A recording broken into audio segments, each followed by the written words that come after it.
I am a brave maker. I am a brave maker. I am a brave maker.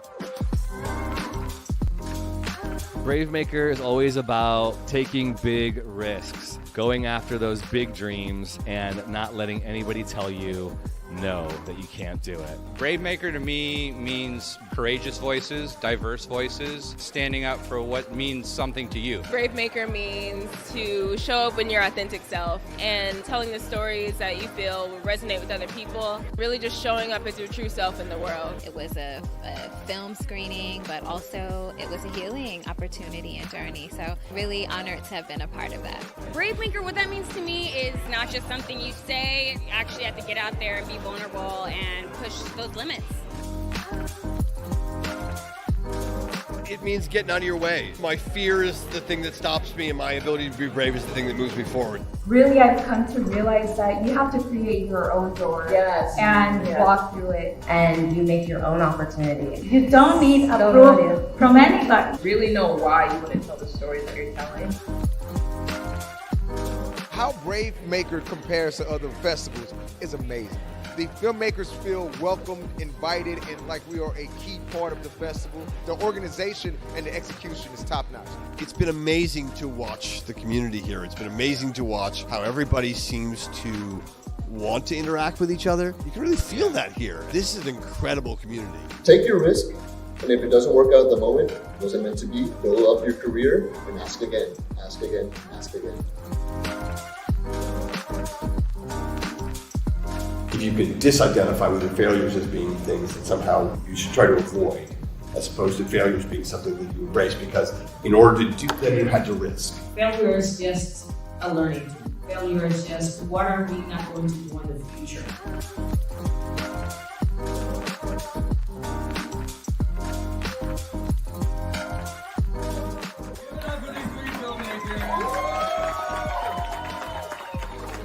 Push through every freaking obstacle. If I quit, then who? I do this because I need it, and I do this because I think everybody else will benefit from it.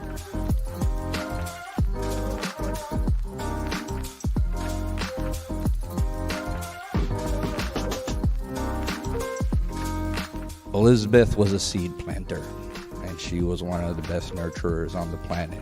The reason I'm here in this room with you is because of her. The story of her is the story of me, and the story of me is the story of you, because we're all here for a reason, and we all have a story to tell. I believe that films are powerful when they're able to touch the soul. And I believe that every single one of the films we watched tonight did that in such a powerful way. I am a brave maker. I am a brave maker. Yo soy un brave maker. We are brave makers. I am a brave maker. I am a brave maker, and so are you.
BraveMaker Show is hosted by Tony Gapperstone. Thanks for tuning in.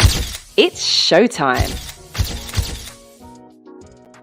It is showtime, everyone. Welcome to episode, you ready for this? 193. That means we're like 7 away from our live 200th show at the BraveMaker Film Fest on July 13th. I hope you're going to attend.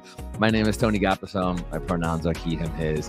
And my voice is a little crazy right now. I didn't go to bed till like 3 in the morning because we had the finale of our BraveMaker Academy session last night.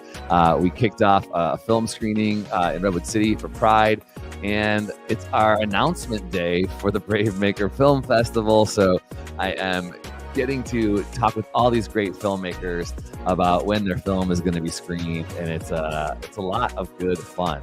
But today, oh my gosh, this is a whole nother story today. My guest today on episode 193, it's been like a whirlwind of getting to know him over the past couple.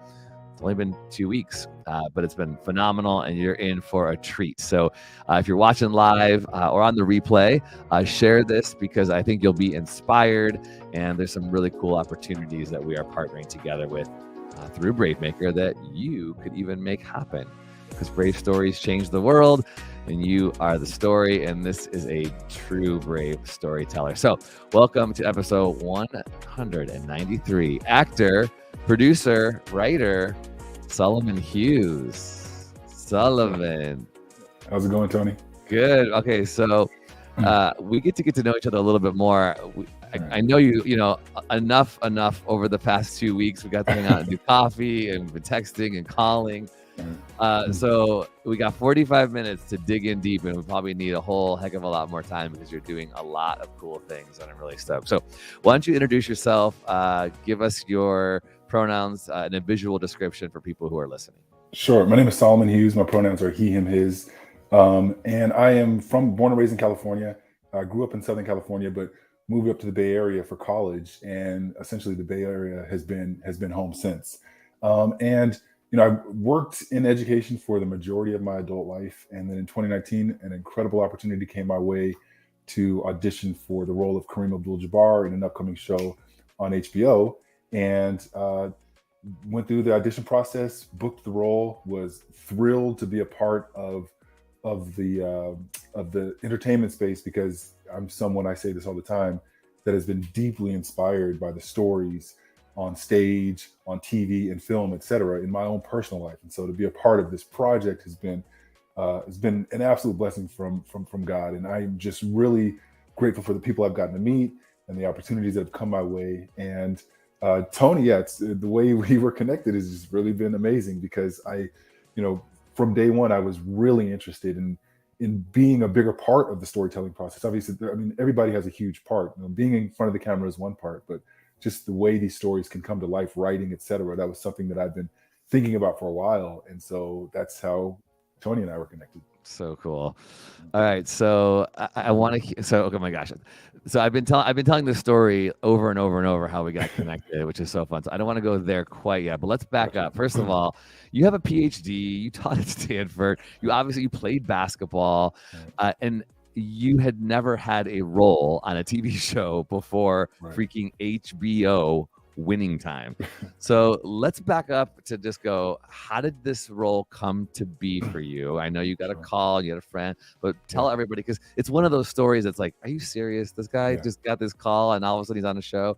So bring us into the whole thing, how it all went. Yeah. So like the full context is right after I graduated college, I had a former teammate from Cal Berkeley, Robbie Jones, who had moved down to Hollywood and got into acting and was really finding a lot of success early on. He's a fabulous actor. He's been acting for a number of years. And I remember moving down to LA, and I had two goals. I was going to work on my basketball game because I wanted to pursue a professional contract. But I also was interested in the entertainment space. And so I went as far as going to meet with a talent agent. And it was one of those things where it's the balance of power is all essentially sits on one side of the desk. And it was a pretty demeaning experience. But one thing I got an opportunity to audition for a commercial. I didn't book the role, but it always, it was something that kind of stayed in my head, again, because I often talk about just how grateful I am for the stories I've seen. And so over the years, I would send my photos in to different agencies, just seeing, hey, maybe there's something out there. Nothing was ever clicking. And then, I just really, it was like, people talk about, the doors that God opens, nobody can close. And I learned about this opportunity. And I tell people, when I did the initial audition, in my mind, I was like, I'm just grateful to get an opportunity for someone to give me an answer. Any kind of feedback. Yes, no, maybe so, whatever. And so when it turned into, hey, we want to fly you down to LA and have you audition in front of the production team, I was like, wow, this is crazy. But, another cool part of the story, we'll see where it goes. And then, a week after that LA audition, I found out that I booked the role. It's wild.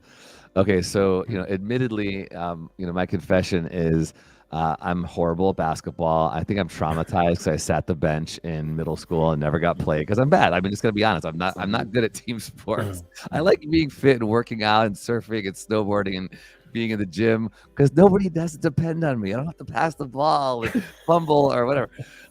So I'm also like recognizing I am a Bay Area person. My household, my wife is a raging Warriors fan. So I know some people are going to have some, challenges because of the Lakers. But I want to know and ask you, did you have an affinity to the Lakers, and what was kind of like your home team, if you will? So growing up, for sure, I was definitely a fan of the Lakers. I mean, that was the team we watched, and obviously, I grew up in the '80s, so that was a wild era. They were wildly successful during that time, and I absolutely, my dad had a specific appreciation for Kareem, and so, that definitely trickled down to his kids. But I tell people now, I'm a fan of players, not organizations, and so if somebody if there's a player that I like and I admire who they are on the court, who they are off the court, I'm rooting for them wherever they go. So and it's been fun to root for the Warriors the past few years. I know people will say that's fair weather, but no, I just I love the players. I love the people who kind of they're all artists in my mind. They're artists and they're performing for us, and I think it's a beautiful thing. So the Warriors in particular, it's been amazing watching the amount of success that they've had. And Steph Curry, I'm a huge Steph Curry fan. So I do feel connected, even though I am portraying. Cool. Okay, I've never heard that before, and I don't know why I have not. That makes totally sense that basketball is a performative art. That's really cool to think about that. And I think we're also seeing, Steph Curry, obviously super famous and well known in the country, but in the Bay Area, everybody knows. He lives very close to us because you live in the Bay Area too, and he goes and his son plays little league in my city with some of our friends, and it's kind of a really cool thing. But he's got a really great personality and vibe, and it seems like authentic, transparent, and also kind reputation that a lot of people love too. So I think that also speaks to the reputation and power of these players and artists to impact community, even though some might push it off and say, I don't want that, I just want to play ball. But that's really cool that you did grow up watching Kareem Abdul-Jabbar. So talk about that a little bit, because this is an icon. This is someone everybody knows. You're stepping into his shoes. What was that like in the preparation? Did you do coaching? Did you research? Oh yeah, for sure. I just when I had I did just the self-tape, I immediately read the book that the first season is based on. And it was fun because growing up, I felt like I knew a lot. I felt like I knew more than the average person because I'd read a lot of his books. I'd read his autobiography, etc. But when I booked the role, then I just went like student mode again and really just did a deep dive into, who is this man? What made this man? And I wanted to learn about the ecosystems that he came from. So I wanted to learn more about New York. I wanted to learn more about what it was like to grow up in the 50s and the 60s. I wanted to know about his parents, where his parents came from, etc. And I think I feel like my kids are having a similar experience. So growing up in LA, when the Lakers are just dominating basketball, my daughter has grown up in the Warriors era in the Bay Area, so it's like championship after championship after championship, and so you get spoiled. Right? You have your idea is like, oh, the home team always wins, essentially. And so that was fun. But obviously, beyond just the world championships, there were the things that Kareem was doing. There were the things that he was speaking on, the way he was standing up for the oppressed. His decision when he was a college student to participate in the Cleveland Summit in support of Muhammad Ali's decision to not go to Vietnam. These are massive decisions that have all sorts of implications on just how marketable you are, etc. So this is obviously somebody who's really trying to stay tuned into his conscience and what his responsibility is as somebody who has a platform in America. Yeah, and Kareem still has a platform in America too as a social justice advocate. I love reading his work in the Hollywood Reporter, which is kind of fun and ironic, that he's on this other side now writing about culture, and you're getting to play it. So can you talk a little bit about your, as you step into this icon's shoes and character and faith. He has a faith too, and you have a faith in real life. Yeah. I'd love to just kind of hear any ways that you had he had a lasting impact on you, or still you're playing him again in season 2, right? So yeah, for sure. I think it's a great question. I think one of the realizations I had early on was just kind of connecting the dots on the ways we are always kind of performing, right? Like, so basketball, playing college basketball, playing professional basketball, there's this component where you're being watched and you have to lock into a zone, right? You have to lock into a flow and not be distracted, right? And so I think that helped a lot stepping into the acting world, because it's like, how do you focus in and be in the moment, not be distracted by, the cameras, all the activity that's going on around you. That helped. But I think with, in terms of that character, you're talking about six-time MVP. No one's had more, right? I mean, arguably the greatest, if not one of the greatest of all time, who did it over such a long period of time, who didn't shy away from conversations, from discussions that were difficult. And so there's this courage there, there's this bravery there that tapping into that character was eye-opening. And I've heard it said, and I'm sure you know this, it's like there's part of some therapist practice is like role-playing acting. And so I think for me it was getting into this character and really trying to connect and empathize with just the amount of pressure that was on him. One of the things that I say about the Lakers that really blows my mind is the fact that they had that level of success in Hollywood, right? So they're, one of the most like observed, surveilled places on the planet, where there's just so much pressure, so many different things pulling you in lots of different directions. The fact that they were able to focus on the basketball court, the fact that he was able to focus the way he did for so long, I think, I feel like I just have so much more admiration for that level of focus. And I like to think that I've tried to, apply that to my personal life now. Yeah. That's cool. Okay, so I like talking to actors. I'm an actor too, but also I'm a director. And I was thinking about what you were saying about acting with the distractions. Kind of connecting that to being a basketball player who's got all the distractions going around. I'd love to just hear some of your process. Everyone's got a different process. How do you stay in the zone with a boom, around you? And it's like I'm telling our acting class, acting class is great, and you had all this freedom, and you're working scenes, and you could spend as much time as you want. But then you get on set, and sometimes like, oh, we're done, we're moving. I needed like 5 more minutes. I needed an hour to get to this place. I would love to just hear anything tip wise. Sure. Yeah, that has helped you. Yeah, I think with basketball, repetition is important. And so I remember in training, there was a specific way I wanted to shoot. There was a specific way I wanted the ball to go into the basket. And so I definitely applied that to just first and foremost knowing the lines, knowing the scene. Right. Yeah. So just almost overdoing it so that part is taken care of, right? And Jason Segel says this a lot, and I really appreciate this because I feel like it's what I used as kind of as a guiding light. Is like when you take care of the things that you have to have control over, when you know your lines and you know the scene, then there's a freedom that happens in the scene, right? Mm-hmm. And so for me, I think first and foremost is just knowing my lines, right, and just putting the stress of like that away. And then I think like similar to what I talked about prior, really just immersing myself in everything about that character's life, right? And so what was fun with this project was it's the 80s, right? And the 80s it feels kind of like this mysterious era for me because I was a kid and I wasn't fully conscious of everything that was going on. But when you think about, the 80s was like the lead up to the LA riots. I mean, there's so much going on in LA. So immersing myself in the music of that time. That's obviously cool. He was a huge jazz aficionado. I already loved jazz, but I like tripled down on how much I was consuming it. And so, just really listening to the music of the era. And then in the moment, I feel like when you're blessed to work with castmates who, they ask you when it's your coverage, what do you need? Right. There's this selflessness, there's this giving that I'm like fully committed to because it feels like the ultimate team sport, right? You guys are both stepping out in this very vulnerable place and you're committing to each other that I'm going to be fully present. you know, I often say like some of the things that I love the most about it is like there's no cell phones on set.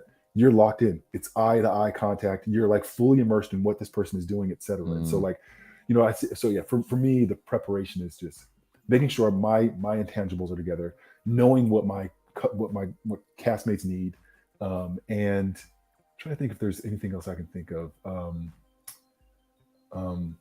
You know, I think loving the practice, right? Going through the lines, hearing the other lines, you know, like I feel like, you know, I feel like there's all sorts of great apps that can help you just kind of listen to the dialogue. And so I feel like, yeah, practice is important.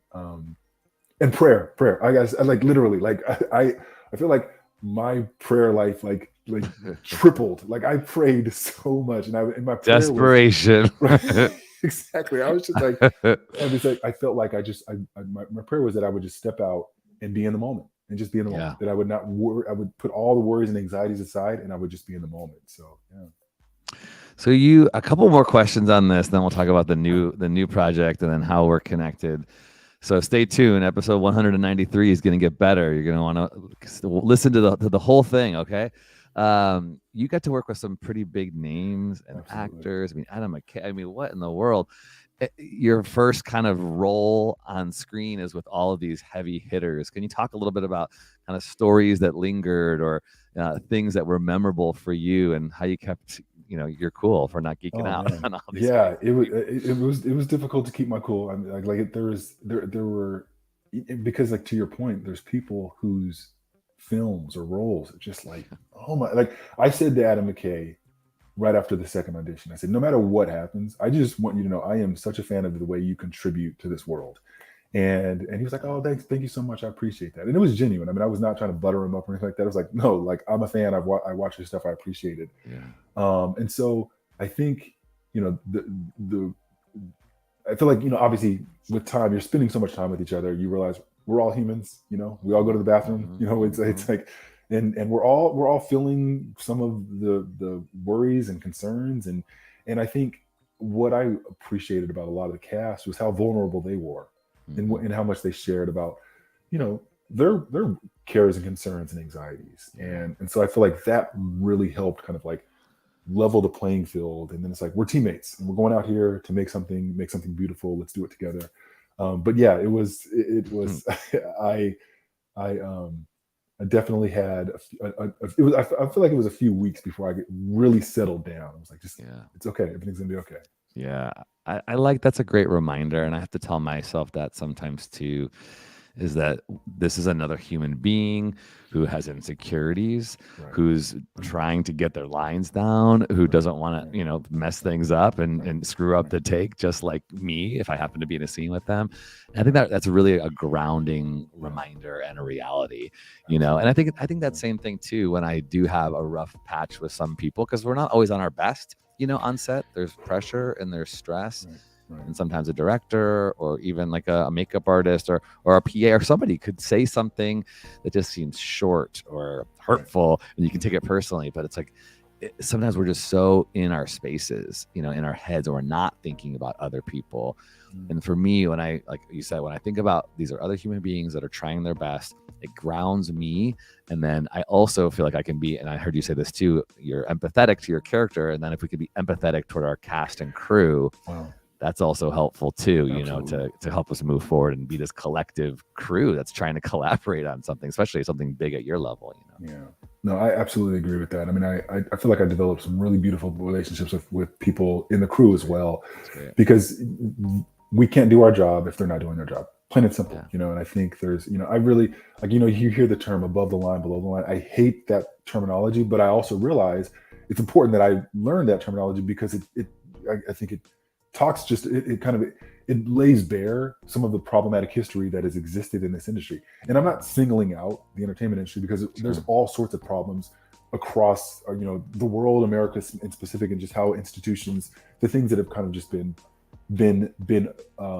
tolerated, you know, for time. And so I think, you know, for me, I was fascinated with everybody's job, the sound people, the lighting, like it was, I mean, everybody was like an expert in their field. And it was like, it was wonderful to kind of hear them talk a little bit about what they were doing and how it all comes together and blends together to make the final product. That's cool.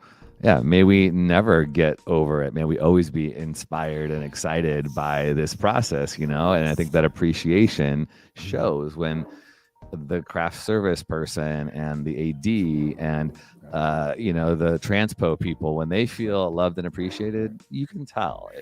It's like Tony, I love that. I love what you're saying. And so like even the question that people ask me, how did you get this role? It's like, you know what? I am and I'm a manifestation of my communities. I'm a manifestation of like the ecosystems that I grew up in. And Robbie Jones, who the actor who I played college ball with, took me through like this incredibly intensive crash course to prepare for my self-tape, right? Cool. And just breathed so much confidence into me. So like, it's like, yes, I got the role, but I also was surrounded by a lot of wonderful people who kind of set apart time to help me like prepare for it, etc. So that's great. Yeah. So if I was like ever resistant of this idea of the self-made person, I'm like, I totally reject it now, especially to your point, when you like see this hangar full of people who are trying to make one person look good, right? Yeah. It's the community effort. So that's great. All right. Thanks, Robbie. Way to go. Way to being a part of this story. Last question. Is there a favorite scene? Is there something that you're like, oh, I'm super proud of this moment, or something that makes you smile or laugh from your first season on the show? Oh man. There were so many fun moments. I mean, it was trying, it was exhausting because there was a physical part for sure. Like there was real basketball being played. And I did all my stunts. There was one stunt that my good friend Lorenzo did where Kareem falls to the floor. But outside of that, I did everything else. But even that, shout out to the stunt people because man, talk about a thankless job. Just such incredible hearts. Yeah. But I would say, let's see. I think. The scene with Wood, where we're in the locker room, and Spencer Haywood is talking about his life. Spencer's a family friend, and so I was aware of Spencer's personal. Story. Yes. Yeah. Oh wow. Spencer's cool. a family, yeah. So Spencer, from my family back in Michigan, and so wow. So I've always been a huge fan of his. And again, one of those things where you think you know someone, and you read like their book, and you learn more, and it's like, whoa, this backstory, his life story is extraordinary. That's like cool. Basketball, the NBA is what it is today in large part because of the decisions Spencer Haywood made, because of the courage he showed to challenge the rules around when you can come out of college to play professional basketball. So all that said, the scene with Wood, where Wood is just like pouring out his heart, and I'm just sitting there just taking it. I was like, I'm gonna fall apart. Like I'm gonna fall apart into a million pieces right now. This is like that's cool. Yeah, and it was, and I think it's like it's like my role in that. Not a lot of dialogue, but it's just being present and absorbing what's happening, right? Yeah. And so I had someone say to me early on, "You're never gonna watch film or TV the same after you've been on the set," and I totally agree. And I now have so much appreciation for the entourage, the people on the outside who maybe it's one word they say or an expression they give that make the scene, right? So that was a lot of fun. That's cool. I love it. That's so good. Your total appreciation for the total package of filmmaking has grown. And I will say it was really fun because, again, I don't have a ton of basketball history, but I just remember when I saw the reenactment of the Naked Gun scene, dude, like how fun was that to freaking do? I think that's episode, or what did I say? Naked Gun? Yeah. Airplane. Yeah.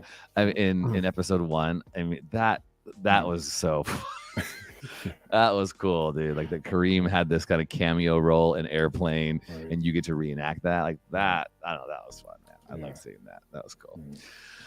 All right, let's move on to how we are here today and how you're on this show. You are moving into the space of writing and producing. You have a short film that you have written called Sweet Santa Barbara Brown. I want to talk about it. And let's start with the fact that 2 weeks ago, this is a shout out to Jaron Lee, who's an actor in the BraveMaker Academy. 2 weeks in one day. He came to me because it was 2 weeks ago today that we started talking. 2 weeks ago, this guy Jaron in my acting class said, "Hey, I met this actor who's on a TV show." I was like, "Okay, everyone's met an actor on a TV show, sure." He's like, "No, he came to my construction site, my boss, to check out our work," and I'm still kind of unclear exactly what was happening. But I think you came, and your wife is his niece, his boss's niece. He's like, "Yeah," and he's on an HBO show about the Lakers. I was like, "Are you serious?" Like, wow. I was like, "Yeah, I got his number." I'm like, wait, you got his number? How'd you get his number? He's like, "I just asked. I was telling him about BraveMaker." I was like, "Are you sure it's his real number?" I was like, "Yeah, you should call him." I'm like, "Dude, I'm not gonna call this guy who plays Kareem Abdul-Jabbar out of the blue." He's like, "No, he's expecting you." I was like, "I don't know." And I talked to another guy. I was like, "Should I do it?" He's like, "Yeah, if it's a warm connection out of the blue." I'm like, "All right, I don't care. I'll take a risk. Whatever. This is kind of awkward." So I dial you up on Thursday, 2 weeks ago today, around 11 o'clock California time, and you picked up on the second ring. I'm like, who picks up on the second ring to an unknown number? I'm like, "Hey, Sullivan, this is Tony Gaffison." And then we ended up chatting, and then long story short, now we are working together on this short film that you wrote and will act in and are producing. So, dude, this is amazing. I'm stoked. And I love hearing the other side of that story, because that is wild. And Tony, you know the story. An hour before you called, I was talking to a dear friend, kind of lamenting, like, "Oh man, I'm a little bit worried about everything." I mean, there's so much going on. There's the strike, etc. Like, we got to figure out how to fund this thing. And he's like, "Let me just pray for you. I'm just gonna pray that God just connects you with the right kind of people." In like less than an hour, an unidentified number calls, and I can't even give rhyme or reason to why I picked up, but here we are. So, All right. So for those of you who are listening and you're going like, "What prayer, God," whatever you want to call it, both Solomon and I, which is also kind of interesting, we share common faith. And that was phenomenal, like, whoa, okay. And we started, talking about that. And then we got together in person, for coffee, and we were chatting about our backgrounds, and just seemed like it's one of those moments, like, call it kismet, call it, serendipity, call it a divine appointment, whatever. But there's those moments where you feel like everything's kind of coalescing for this. And it felt just so good and so right. And again, this business, it is a business, but it's also an art and a craft. It really is about relationships. And when you find somebody that you gel with, the no jerk policy is so huge. There are a lot of jerks out there, but there's also a lot of really good people in Hollywood, and say that want to do good things. And this story, Sweet Santa Barbara Brown, I want you to talk about it. Sure. What it's about, why it's important to you, and you'll hear, listeners, why it's a perfect fit for BraveMaker and how you can be a part of making it happen. So let's talk about Sweet Santa Barbara Brown. Sure, yeah. So Sweet Santa Barbara Brown is inspired by a number of things, but I think first and foremost, it's inspired by, I think, the absurd things in our country that have become normalized. And so I'll start there with one of the things that inspired it. So my uncle, who passed away recently, was in his 70s. We're sitting around at a family gathering a couple years ago, and just kind of matter-of-factly starts into this story about when he was 15 years old. He was tall for his age. He's 15 years old. He's like 6'6", and his father purchased him a brand new suit. And he's walking home in Detroit, and police cars roll up on him. They jump out. Guns are trained on him, and they're ordering them to get on the ground, etc. And he's telling this story. It's almost like talking to himself. And I'm sitting there. He's talking about how he had to basically beg for his life because their assumption was that he had stolen the suit. And here's this 15-year-old kid, who looks like a grown man, who's begging for his life with the people who are charged with serving and protecting us. And he almost kind of laughed it off. And I remember thinking, I feel like I've been blessed to be around thoughtful, conscious people that challenge me to stay thoughtful and conscious, no matter how absurd our times get. So, just kind of reflecting on that and then thinking like, oh, you know what? Actually, now that I remember, that happened to a couple of my brothers, and like just kind of going through the list of like Black men that I know that have been in similar situations and just how normalized that is. And then I played with the Harlem Globetrotters right after college, and again, I've always been fascinated with their history, just how influential they've been to the game of basketball. And there's one story in particular where in 1983, three members of the team were in downtown Santa Barbara window shopping in preparation for the holidays, and it was basically a break between games, and they were being surveilled by local police officers who suspected that they had they committed a strong-armed robbery at a jewelry store in a nearby town. And so, according to the news reports, they were being surveilled for a while, and then eventually, when they got on their cabs to go back to the hotel, so they went to get ice cream, stopped at a jewelry store, went to get ice cream, and then got in the cab on their way back to the hotel to prep for their game. Like the SWAT and the police rolled up on him, held him at gunpoint, had him spread eagle out in the middle of the street in downtown Santa Barbara. I mean, the news footage, you can find it on YouTube. It's just really, it's surreal. And you're talking about the size, like Lou Dunbar is like 6'10", he's like sprawled out, and then you have like this smaller police officer that's like stuffing him into a police car, and it's this thing that happened to them. And the way they talk about it, like Lou Dunbar recently talked about it, and it was just kind of reflecting on, that was 40 years ago, and we're still facing those realities. And how, one of the things that was said to them was, hey, it could have been worse, right? And so, so talking about a team that, is central to, just kind of America's conversation around goodwill and patriotism and how America shows up on the world stage, for that to happen to them, right? And but beyond them, there's Daniel Shaver, who was, and I don't want to go too into the film because there are some elements of surprise, but Daniel Shaver, who lost his life in Arizona, was killed by a police officer. He's a white man. Elijah McClain, some of the things that he said about I'm different, before he lost his life. There's before he was killed. There's this. I think that there's a obviously, we're in the midst of these conversations about police reform, in the midst of these conversations about abolition. In the midst of these conversations about what does it look like for us to have people who are charged with the duty of helping serve and protect. What does that look like, right? Obviously, it's happening at different rates in different areas, and it's happening at different rates to people who look different. And so obviously it's an important conversation that needs to be had. So Sweet Santa Barbara Brown, it's inspired by a number of these events, and it tells the stories of three professional basketball players who are high profile, who really kind of exist in this basketball bubble, and themselves are kind of reconciling what progress means for black people in the 80s, and they're met with this American reality that puts essentially them all on the same plane. When Solomon and I were talking, and he was telling me this story, we have a process. So if you're listening to this, you might have heard our program about fiscal sponsorship, which basically enables filmmakers to come under the BraveMaker umbrella for partnership, for helping produce projects, for helping mentoring and fundraising, and really giving filmmakers an opportunity to have the invitation to donors to get tax deductions for making their films, which right now, as indie filmmakers, it's becoming more and more challenging, to raise funds unless you can have that type of incentive. So that's one thing that we love doing at BraveMaker. So we're always looking for projects. We try to take on 3-ish a year. And so as he was telling me the story, I was like, oh my gosh, this is perfect. Yeah, we got to, let's do it. And so like the day after, we were on a Zoom with Eric, who's the director of the short, and we were talking all sorts of things. And then, by the way, another day later, I got a text from another guy on Winning Time. He's like, hey, I'm friends with Solomon. I'm doing a short film. Sean Small, who plays Larry Bird. Like, oh my gosh, y'all, this is so fun.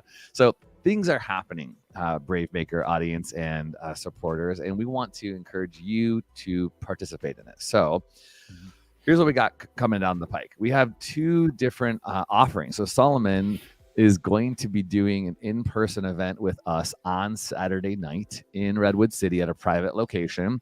And we're looking to gather about 20 people. We probably already have about 5 or 6 so far who have already heard about the story, are interested to donate and to partner with it. And Solomon's the budget is around $30,000. I think I just saw the updated budget, around $30,000. And that's easy, right? If 6 people give $5,000 each. we know people have these type of resources, and we want to tell these type of stories. This is what BraveMaker was created to do, is to have these important conversations, to move us forward, to create change and societal impact, and to raise awareness, and to, you know, defeat racism, and to make people better humans. And what greater way to do that than telling stories that make people empathize and hopefully want to take action. So Solomon, anything else you want to say about, you know, the team and the hopes for the project? I know we can talk a little bit maybe about an incentive, if you remember, if that's something we can go public with. But you can. Yep. Mm-hmm. You know, I think what else I want to say? You know, I've really enjoyed working with a lot of the people from Winning Time. You know, to what Tony and I were talking about earlier, just the importance of, you know, building relationships, and just when you're working with a crew that, you know, you realize you're all on one accord. You know, the director of photography, Dom, Eric Dyson, we're working on the set, in addition to a number of people who want to step up and do sound, etc. And they're just wonderful humans. And so I'm just, it's fun to visualize and think about the opportunity for us to get to work together again. And then, you know, moreover, just, you know, putting in the foreground these important conversations that we need to continue to have around what we're holding on to from our past that we need to let go of, right? Just the way, you know, so I mean, on a personal level, you know, talking about my uncle who passed away. When he passed, you know, it was clear just in some of the conversations we had that there was things that he was struggling with, right? And you wonder how much of that experience, right? And what are the other experiences that he had that we don't know about? They kind of just weighed on him in ways that, you know, were just harmful. And so I guess for viewers and potential donors, you know, it's an important story. It's an incredible cast. I'm going to be playing in it as well. Robbie Jones is going to be in it. I think, you know, it's a conversation. It's a conversation. I'm not being very articulate, but I guess it's in a conversation that's important for everybody, right? I mean, I feel like as our world gets more diverse, I feel like it's a conversation that's important for everybody, because again, we as humans, I think we constantly need to be critiquing and interrogating the way we think about the people who are charged with serving and protecting our communities. Mm-hmm. And incentive, you want to talk a little bit about the incentive, Tony? Yeah, you know, we had said, hey, if the donor of BraveMaker give $5,000 or more, you get the title of executive producer, and we would love to bring you down to the set. We pay for you, but you could come and bring yourself and watch and participate and be a part of something significant. Now, obviously, there are people who don't necessarily have the desire or the passions to be in the entertainment industry. That's fine too. But you just want to support a great project like this. So maybe you don't care about the title of executive producer. Some people do. This is a way you could advance your career. I remember one of the things I did early on before I even made my short film is I had a little bit of inheritance that I received, and I helped two of my friends make films with some of that inheritance, so that I got executive producer credit. I got to come to set. I got to even go to awards parties because one of them was shortlisted for the Oscars. So all that stuff is really important. So I tell actors this all the time. If you want to advance your career, you've got to be on the cutting edge or on the other side of the camera, helping to make the film. Just don't focus on getting in front of the camera. Find ways to get behind the camera. And this is one way that you can do it. And you'll be partnered with Solomon and all these amazing people in Los Angeles who are doing big time shows and films. Your names will be linked together forever on IMDb. So that is an incentive. And I think that is a strategic thing to consider by being a part. So if you're listening to this or watching this, and maybe it's past our fundraisers, which are June 3rd and June 5th. They're Saturday night and a Monday night. So Saturday night, you'll actually get to meet Solomon. You'll have to directly message me, Tony@BraveMaker.com, to get the information. And then Monday night, you're going to meet Eric, who's the director of the short film. And we're really, really excited about this. I think this is a perfect match for the BraveMaker community and the vision of what we're trying to be about as we go into. By the way, today is our 5th anniversary. June 1st is our 5th anniversary. 2018 we started, and here it is, 2023. So we're very excited. This is very momentous. So Solomon, thank you so much for allowing us to partner with you and be a part of this. It's really, really exciting. Right back at you, Tony. I'm super grateful to be partnering with you guys, yeah, I'm excited for the future. Sweet. Okay, so real quick, we always end the show. I don't know if you were able to read our little prompt our producer Amy sent, because I know you're super busy, but we end the show with your favorite thing of the week. We call it our Brave Faves. So if you got something, you got 30 seconds. Brave Faves. TV shows, films, books, songs, technology, clothing, podcast, food, and more. These are a few of our favorite people, places, and things. Brave Faves. Okay, my brave fave of the week is stolen from another podcast that I listen to. This is how the power of sharing what your favorite things are could do to someone. So I heard a guy, Britt, who is a filmmaker and the director of a film called Paint with Owen Wilson. He was talking about how on set, some of the craft services had this thing called Zip Fizz, which you can find at Costco. Oh my gosh. I bought a bucket or a box of these things, and it's so good. It's like energy drink.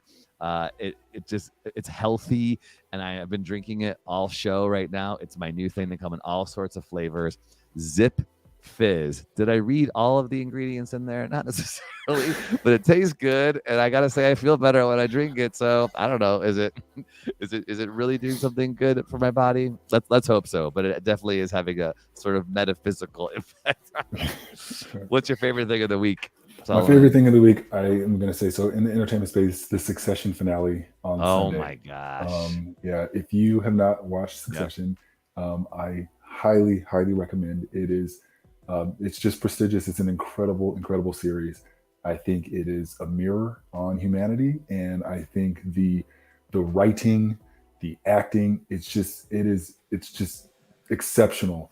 And hearing how the cast have talked about their experience, how much of a family environment, just the love that was felt, it's really encouraging. And it's like one of the things that I thought was like, man, I really hope everybody who is in this space gets to experience that at least one time. You know, like it feels like a family effort. But yeah, the finale was incredible. Oh, some of the imagery in that last finale was absolutely phenomenal. The acting, of course, so complicated and nuanced. Yeah, I loved it too. I definitely agree. All those actors, man, like they poured everything out on that show. Woo, so good. Yeah. All right. Well, that's our show. You can follow Solomon at his Instagram at Solomon Young Hughes. Give a follow. If you want more information on Sweet Santa Barbara Brown, you can go to our website at bravemaker.com and click on the fiscal sponsees link. And get this, if you want to become a donor to Sweet Santa Barbara Brown right now, text the title of the film, Sweet Santa Barbara Brown, to 44321 to your phone, and that donation will come right into their bank account. And by the way, I don't make any money off this. I'm just partnering with them. I get to be a producer just to help as a BraveMaker founder and executive director. I'm just here to help make movies, and I'm very excited about this. So all that money is going right back into the film to make it, to get gear and rentals of locations and costumes, because it is a period piece. And we're excited to see what kind of you had some really cool hair in Winning Time, so we're excited to see what you get to sport here. Anything else you want to say before we take off, Solomon? No, just, I feel like, you said like 2 weeks ago, I guess, to learn about BraveMaker, to learn about the work that you're doing for marginalized communities.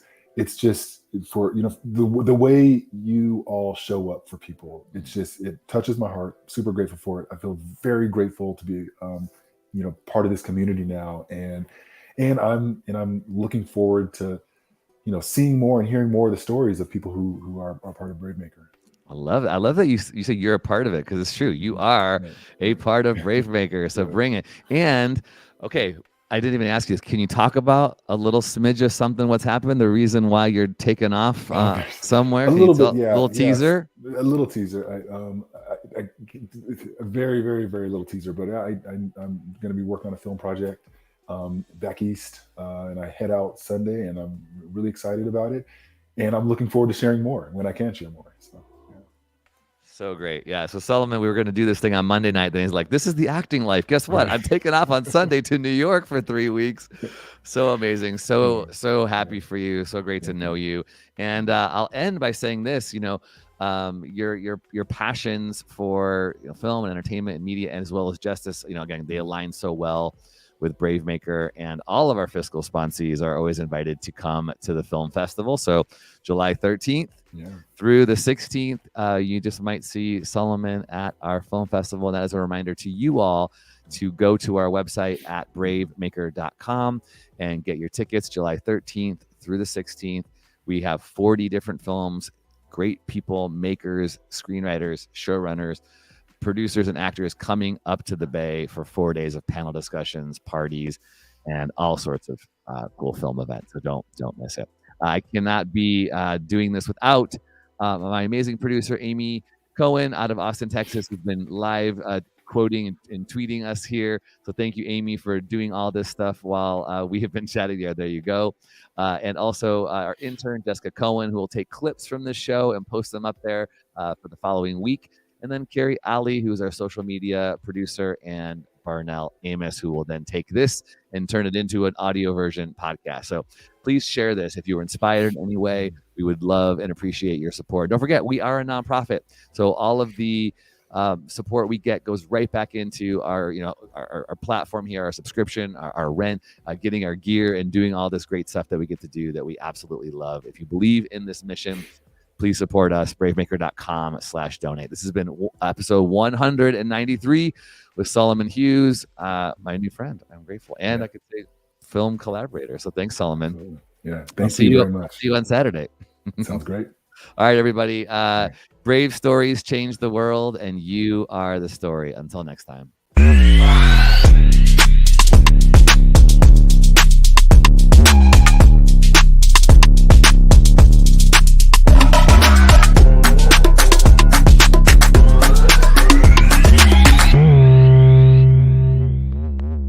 Follow us on Instagram, Twitter, YouTube, and Facebook at BraveMaker.org. Like, subscribe, and share. To become a monthly donor, text the word BraveMaker to 44321 or go to bravemaker.com/donate. Thanks for tuning in.